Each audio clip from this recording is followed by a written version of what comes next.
Hi everyone, welcome to my session, Backdooring and Hijacking Azure AD accounts by abusing external identities. I'm Dirk-jan Mollema and I'm very happy to be here and see all of you in person.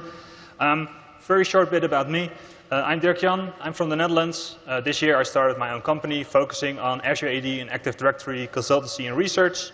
I also like to write blogs about these topics and tools. And if you want, you can follow me on Twitter at @_Dirk-jan.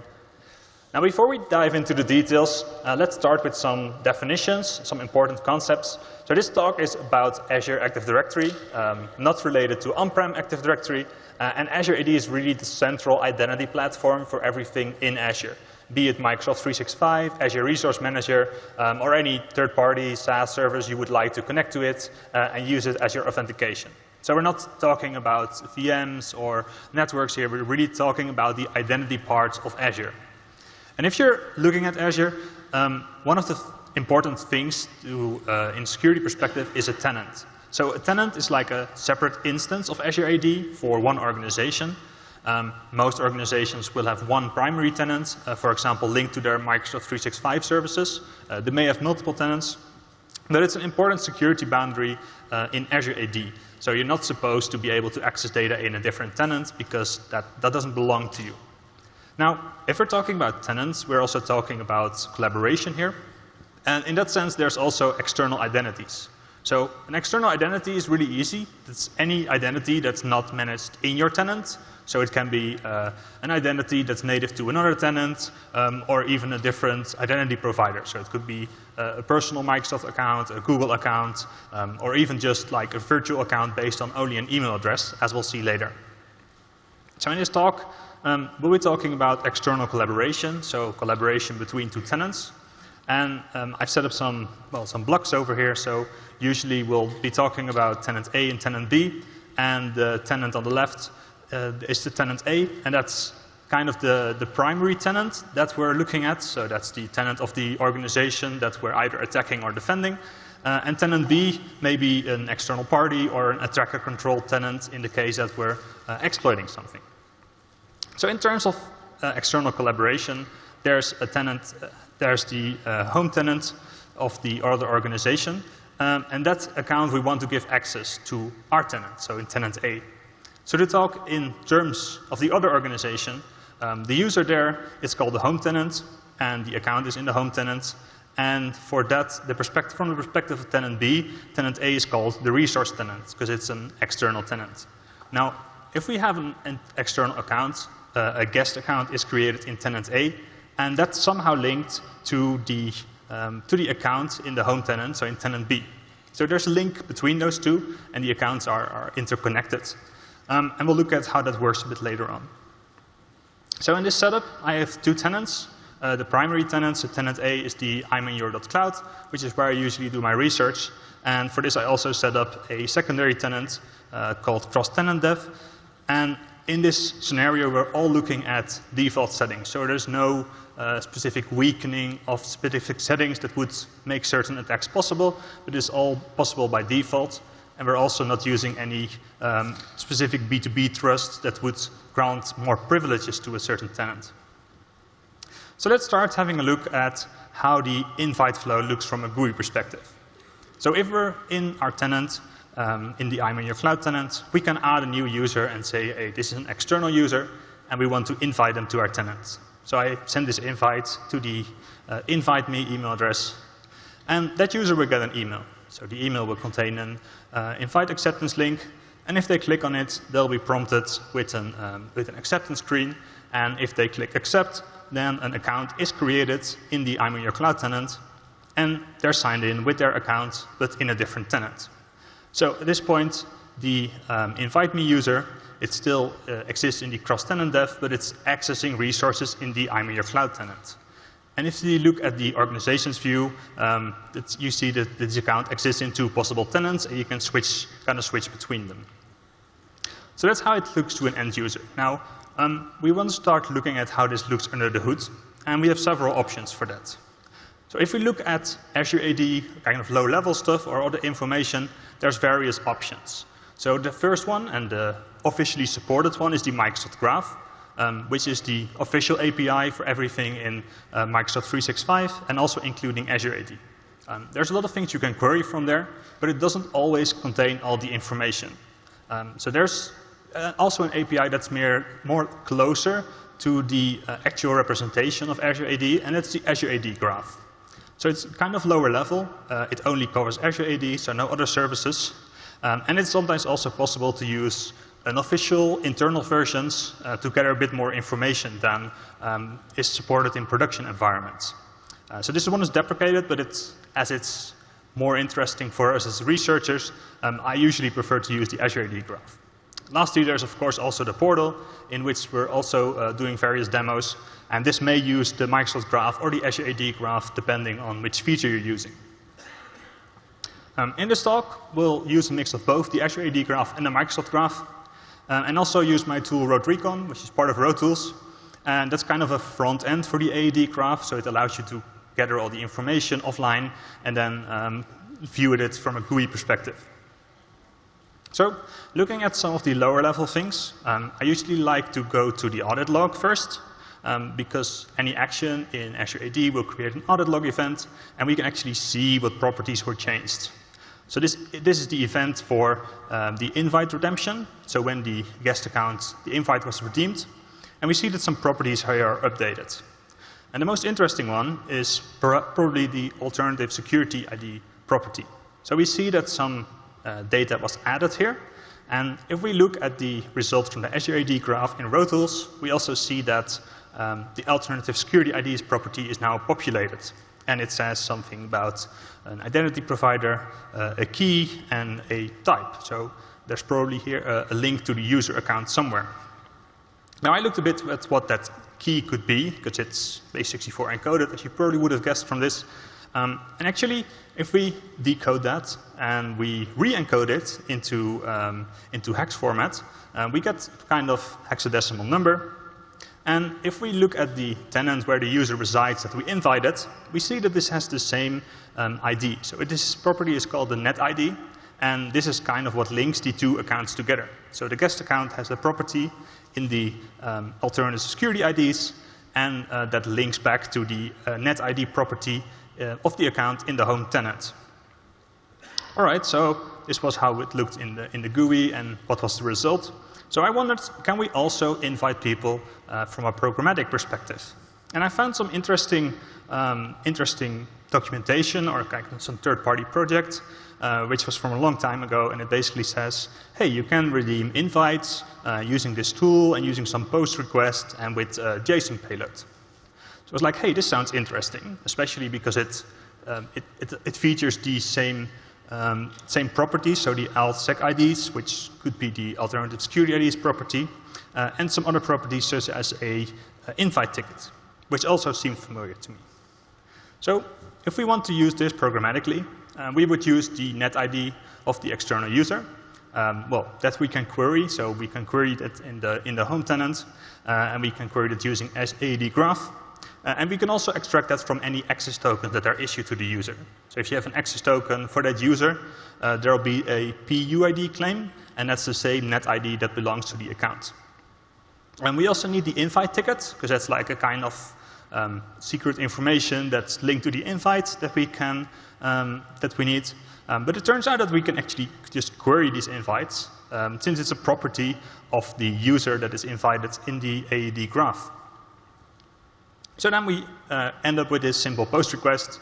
We redeem the invite via the API, and we can specify our own identity, so the net ID, and also the email, and using the invite tickets that we queried earlier. Now, I started looking into this, and I quickly ran into some issues. So you would expect that you need some privileged role to modify accounts in this way, but turns out that's not true. So any user in the tenant could redeem an invite for any invited user, which is a bit weird. Also, none of the information that is supplied in the post request is actually verified. So I could use any accepted as email. I could pretend I'm someone working in a completely different organization. And I also can link it to any external account in any directory, because it's just based on that net ID parameter, which is not checked. And last but not least, all the invite tickets, so the kind of secret part that's needed to redeem the invite, can also be queried by any user in the tenant. So if we have this nice request for the AAD graph, we apply a filter which says user state equals pending acceptance. So those are all the users that have not yet redeemed their invite. And then we select the invite ticket from the AAD graph. So this nicely gives us the email address for the user and also the invite ticket that's needed to redeem this invite. We can, of course, also query the net ID from the target account. So in this case, I'm querying it for the new low priv user in my other tenant. And you see that the net ID for that user is shown as output of the query. Of course, we can convert this using a simple CyberChef recipe back to the base64 representation. And if we put it all in the post request you saw earlier, using the invite ticket and the net ID, we get a response. And it says, hey, this invite was accepted as guest at outsidersecurity.nl, which is not the email address of the legitimate account that we linked it to. And we see the alternative security ID is back, and it links to the net ID of the rogue account. And if you then switch to the tenant, I hope this is a bit readable. So on the right top, you see this is the new low priv user in the tenant. And on the bottom, you see that this is now linked to the guest at the outsidersecurity.nl email from which we kind of stole the invite. And also an interesting part is that there's no way to actually see this. So if you're an Azure AD admin and someone hijacked your invite and linked it to some arbitrary account, you could never find out because it's just linked based on this binary property, but you cannot see the net IDs in a different tenant. And all it shows you here in the GUI is that it's an external Azure AD, but not which account it's actually linked to. So the short version, basically every user in your tenant could query for invites that were not redeemed, or just if you repeat that often enough, just be quicker than the user that's actually invited. And they could redeem the invite without any validation on the information that was provided. And there was also no way for Azure AD administrators to actually find out which account it was linked to. Now, some impact scenarios. If you're not familiar with external accounts, they are often used for external suppliers, for example, which need some kind of access, be it in Azure AD itself or to manage Azure subscriptions or resources. But it could also be that an account is invited and immediately granted a privileged role in Azure AD. Because there's a UI when you invite it, which says, hey, which role should this account get? So if I invite someone from a supplier and I give their guest account global admin privileges, for example, someone could immediately hijack that invite and be global admin in my tenant. This also bypasses the allow list of external collaboration domains, because as we saw before, the domain is not actually verified. So you could send an invite to an allow domain and then link it to an account in a completely different tenant. And lastly, of course, because any user could do this, if an account is compromised, an attacker could hijack a different guest account, and if their account is then discovered and remediated, they still have access to their guest account and any resource that has been granted access to. So how could you figure this out? So if you're an Azure AD admin and you want to know, hey, this has happened to me, there are some traces of this. So if we look at the audit log, on the left side, we'll see the regular invite flow, and then the invite is redeemed by an application. It's called the Microsoft Invitation Acceptance Portal, and that's done as an application using a certain ID. On the right side, we see the rogue redemption, and in this case, the invite is redeemed by a user, namely the user that authenticated and performed the post request to redeem the invite via the API. Now, you can, of course, write a query for this. And I wrote a KQL query that you can use to hunt for this in your tenant. And if you find any results, I hope you don't, but if you find any, you may have an invite that was stolen by someone else. All right, so far we looked at the GUI flow, and we also looked at how guest accounts are represented in the Azure AD graph. Now that leaves the Microsoft graph. So external identities have an interesting property in the Microsoft graph, which is called the Identities property. It's a bit less, there's a bit less information in there, so we don't see the binary GUID, for example. But the interesting part about this versus the Azure AD graph is that the Microsoft graph actually allows you to modify this identities property. So in the Azure AD graph, you can't modify the alt security IDs property, not even as global admin. But in a Microsoft graph, you can actually do this. So I was wondering, okay, suppose we can modify a user's identities with the correct privileges. Now, what could we do with it? Like, what values could we input there that would give us something interesting? So I looked at what identity providers there are. Now, by default, you have other Azure Active Directories, which are a valid identity provider, and you also have Microsoft accounts. You could add like a Google or a Facebook or another IDP here, but that's not default. But one that stood out for me is the email one-time passcode. And that's kind of a new one, and it's an interesting one because it allows you to send an invite to a user that doesn't have an Azure AD account or a Microsoft account, and it allows them to sign in solely based on their email address. So there's no real account here. It's kind of a weird virtual account that may or may not exist in some tenant that's managed by Microsoft. But it's a very simple way of representing an identity. So here we look at the Microsoft graph for a user that I invited that doesn't have any account. So it will sign in with an email. We will call the email OTP. And we see that in this case, the identity simply says sign-in type federated. The issuer is mail, which is the issuer type for email OTP. And the issuer assigned ID is simply the email address. If we look at the Azure AD graph, we see something very similar. Identity provider is mail, and the key simply is the email address, but then base64 encoded. Now, I was looking at, okay, who can modify this identities attribute? Because if we can modify this, we may be able to link accounts to some other external identity. So it turns out, of course, global admins can do this. User administrators can do this. Apps with the correct privileges can do it. But the surprising one is that users can modify their own identities. And I don't know where it's needed. I have a feeling it's for some B2C scenarios. But I figured this out because I was looking at the Azure AD users role definition. And if you look at this, it says all the things that a user can do based on the condition that the resource itself. And here it says, well, it can update the identities property, but only for their own account. So that gives some interesting attack scenarios. So if we have temporary access to an account, or we have a scope limited access token with the correct delegated permissions, we could backdoor this account by modifying the identities parameter and just link it to some external account that we control as an attacker. Some of these scenarios would be if you have temporary account access, for example, you have a malware attack and you're temporary in someone's laptop, you could link the account to your own account. Another scenario is if you, for example, use device code phishing, you'll get some refresh and access tokens, but you can't just do anything with the account, but you could convert that by updating the identities property. Lastly, if you somehow take over an application with the correct privileges that users are signing into, you could also obtain these access tokens that have enough privileges to modify these attributes. So let's look at how this attack works. So first, we look at the original ones. So we're looking at the new low-priv user, and we see that the identities are only the normal ones. So it signs in with the user principal name, and that's just native in our tenant.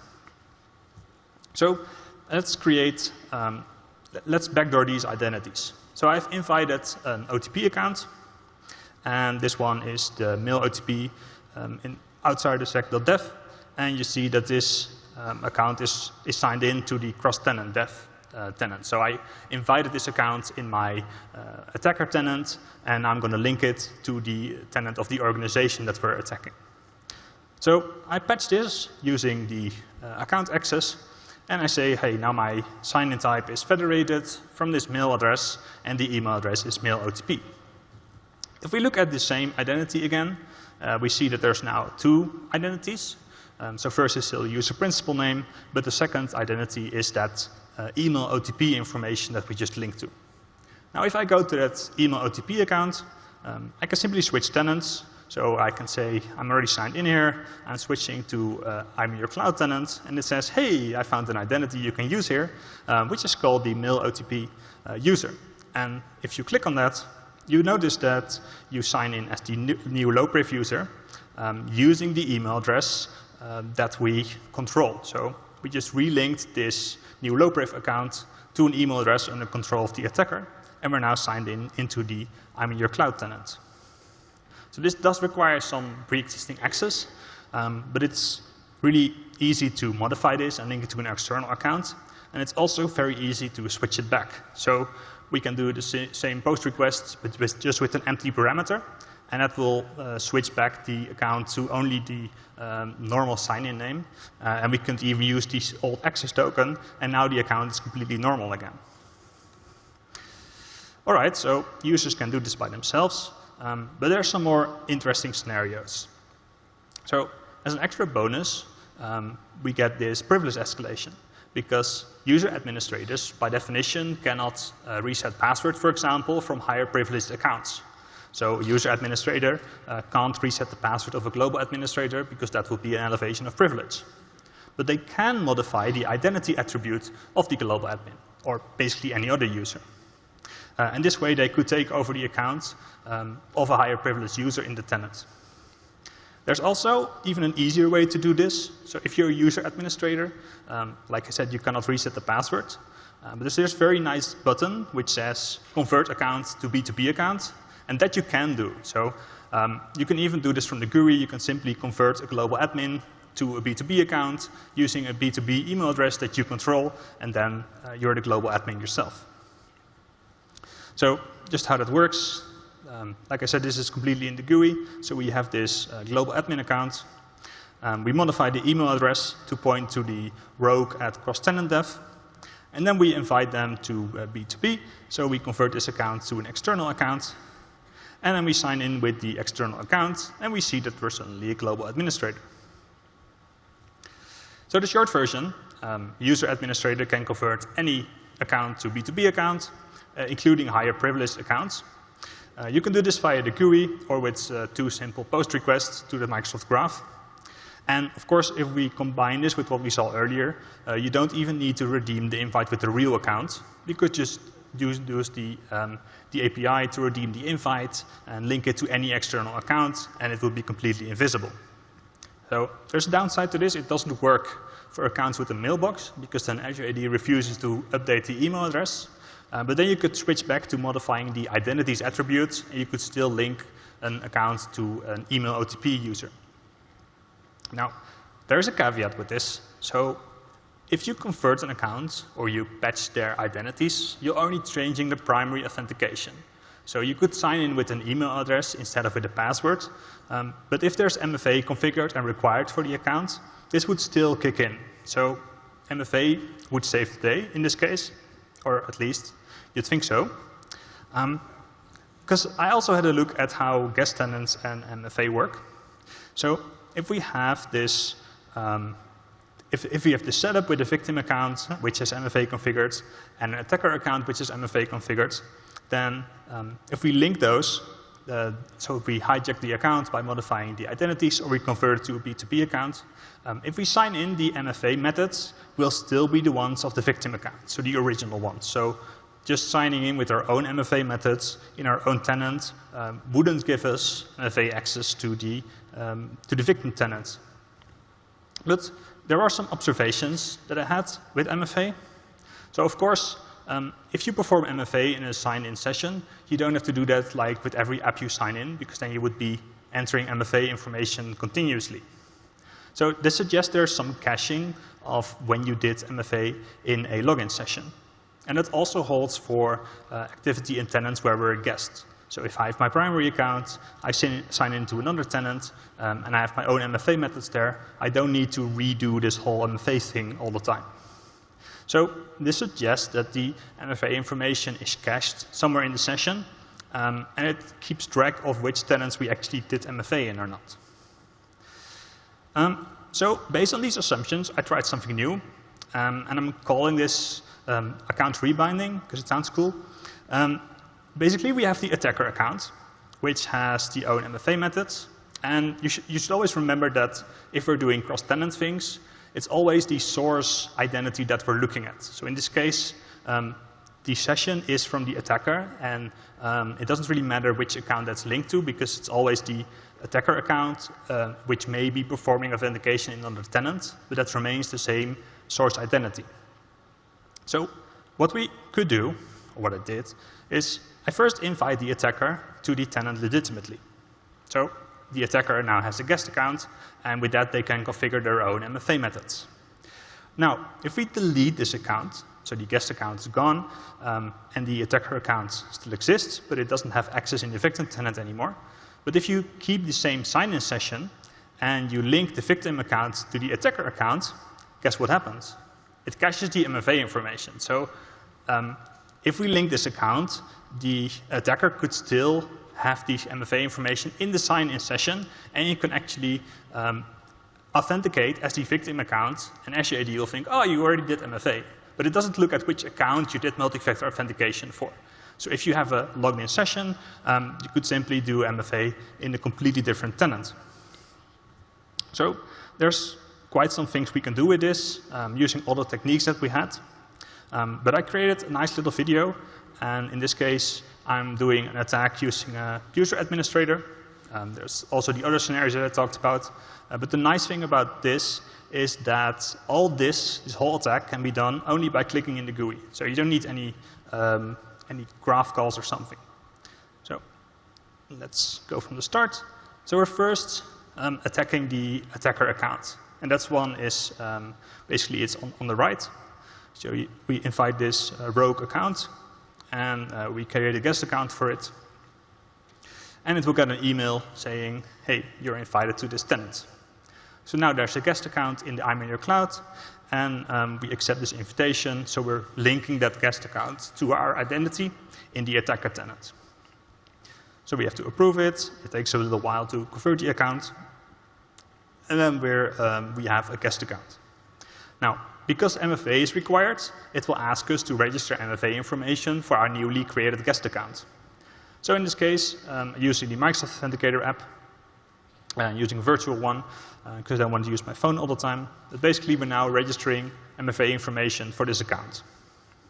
All right, so that's done. So now we're signed in using our attacker account as a guest in the victim tenant. And we can actually see this. And now what we do is we can actually leave the guest tenant again, and that will delete our guest account. So you can do this as a guest yourself. You can just say leave, and the guest account will be deleted. But we're still signed into it. So what we do here is now we convert our victim account to a B2B account, and we're basically linking it to the rogue user. So I'm updating the email address first, and then using the convert to B2B feature, and this will convert the account and link it to the email address of the attacker. This might fail sometimes because it's still updating in the backend. And now it's converted, and we'll get an email. So now we accept the invite for the converted account.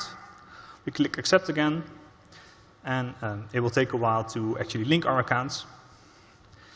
And then it signs us in. So we didn't see any MFA prompt, but we're still signed in, and we're now the other user that was the victim user. And we can see this in the Azure portal. So in this case, I'm still signed in the attacker tenant. But you can switch tenants, and here it still only shows the attacker tenant. But once we refresh it, then we'll actually see that the victim tenant is now also possible, and we can just switch to there. So now we're signed in the victim tenant, and we can go to our account in Azure Active Directory to see that it's actually the same user. So on the left, you see the user ID with a GUID, and on the right, you see that we're signed in to the exact same user. So we now kind of took over the account without needing to do MFA. And Azure AD still thinks we did MFA authentication. So if we go to the sign-in logs, we see that we authenticated. And the account name changed, of course, because we accepted the invite. But you see that the requirement here was multi-factor authentication. But you also see that the MFA requirement was already satisfied because our token contained the MFA claim that Azure AD cached for us when we did the authentication. So this way, you could bypass MFA as long as you change the account identities. And you can do it all just by clicking in the GUI and having a sign-in session open. Now, of course, after we took over this account, we signed in with MFA, so we can add our own MFA method to the account to make the bypass permanent. And now, if you're a user administrator, you can change the password of the account, and you have the MFA information needed that's required to sign in. So, short version of this whole attack. So the MFA information seemed cached in the sign-in session based on your identity in your home tenant, plus the combination of the target tenant.